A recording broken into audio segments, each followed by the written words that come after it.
Live from downtown Detroit, Local 4 News at 6 starts now. An outspoken U of M student stripped of her beauty pageant crown over her tweets about race and religion.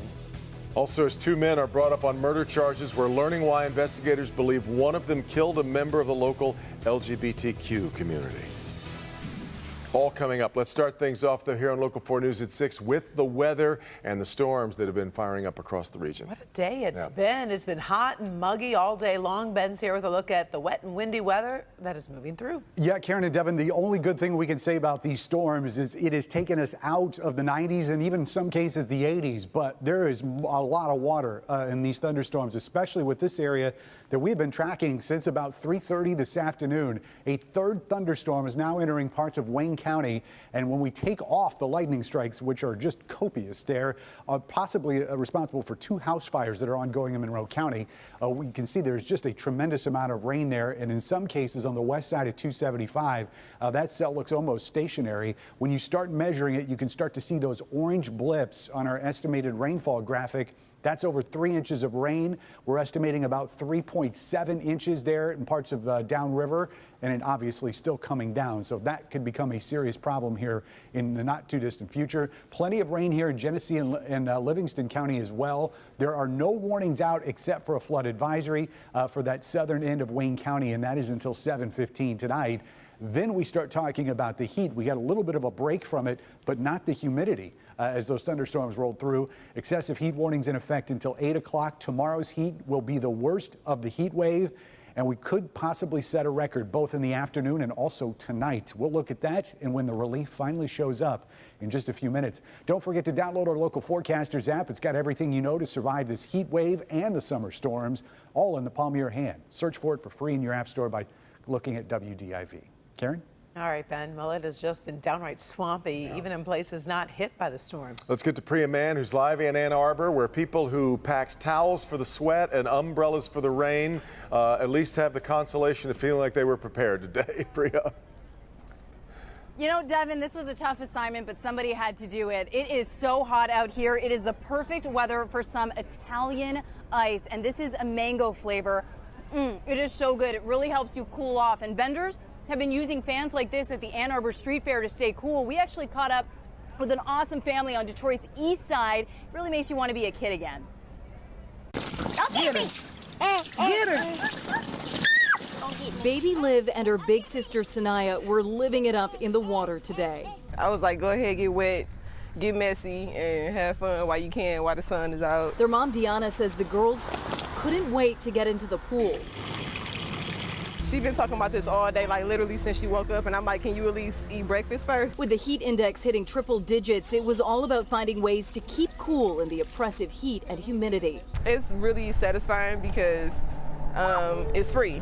And, you know, it's really hard being a parent and always having to pay for everything. Yep. You know, and this is something that's free, fun, and they cool off at the same time. For those with AC, many will be cranking it up over the next few days. That's a concern for DTE, the utility company working around the clock to keep the grid stable. The system is set up, and we feel good that we're going to be able to handle the demand and the load that's going to be out there. As of Friday morning, DTE says there's been no significant heat-related damage or outages as the demand on the grid continues to build. We're basically all hands on deck situation right now. As well as making sure all of our maintenance items that are out there are being taken care of so the system can handle at its best. Like many across Metro Detroit, this East Side family certainly making the most of the extreme heat. How did that feel? Oh, to be a kid again. You know, it's a lot of fun out here, but it can also be very dangerous with those heat indexes hitting triple digits. So it's really important that you stay hydrated. Drink a lot of water. Don't wait till you're thirsty. Continue to stay hydrated throughout the day. It's also a good idea to check on your friends and neighbors, especially the elderly. And if you don't have to be outside today, if you have some place with air conditioning, you can visit a mall or a library. It's best to stay indoors if you can. But if you have to be outside, I want to thank Mighty Nice. They gave us some great vanilla Italian ice cream. It's just delicious, but it's really hot out here too, so stay safe out there. I'll send it back to you. Well, you found a good spot there. All right, Priya. Let's get back over to Karen. Well, the vice president of the University of Michigan College Republicans just had her sash and crown stripped from her in the Miss World America beauty pageant. At issue, tweets which the pageant tells her were offensive and insensitive. Tonight, she tells our Mara McDonald that's absurd. Mara is in Ann Arbor tonight, joins us live. So, Mara, what are these tweets about? Well, Karen, there are two of them that the pageant is talking about. One is about hijabs or a hijab event at her former university, and then the other is about crime stats in the African American community. Take a look. A pageant was never in my realm in the first place, but I was like, you know what? This is a new thing I heard about. I want to experience it. So 20-year-old Kathy Zhu entered the Michigan portion of the Miss America World competition and won, but not for long. She then got an email from the pageant telling her she was racist, Islamophobic, insensitive. Do you think you're any of those things? Not at all, no. The issue? Two of Zhu's tweets, one from 2018, which got national play when she was a student at the University of Central Florida. And there was a Try On a Hijab event on campus. This girl, she went up to me and she was like, hey, try on a hijab. And she was about to put it on me and I said, no, I decline, and I'm already late to class, so I just walk away. Zhu then tweeted, so you're telling me it's just a fashion accessory and not a religious thing, or are you trying to get women used to being oppressed under Islam? The second tweet was this. Did you know the majority of black deaths are caused by other blacks? Fix problems in your own community first before blaming others. There are more black on black violence than cops killing black people, and that people should really reflect in their own community before they reach out and lash on other people. And that applies for every community. It's not just the black community. Zhu says her tweets were taken out of context by the pageant and after a terse exchange, dropped off her sash and crown. Back here live. So now what? Zhu says that she has no intention of being in any other beauty pageants. That's number one. She is a senior here at U of M. She expects to graduate next year with a poli-sci degree. And does she regret those tweets? She says no. We're live in Ann Arbor tonight. I'm Mara McDonald, Local 4. All right. Thank you, Mara. We are learning more about what may have motivated someone to murder a member of Detroit's LGBTQ community. Two men were charged today in the killing of Deano Johnson, who was shot and then stuffed in the trunk of a car. Sean Lay live with what we learned today in court. Sean. We learned a lot, Devin, upstairs in court, and then even more details downstairs when we talked to the attorney of one of the men accused here. What we're hearing about this case is absolutely chilling tonight.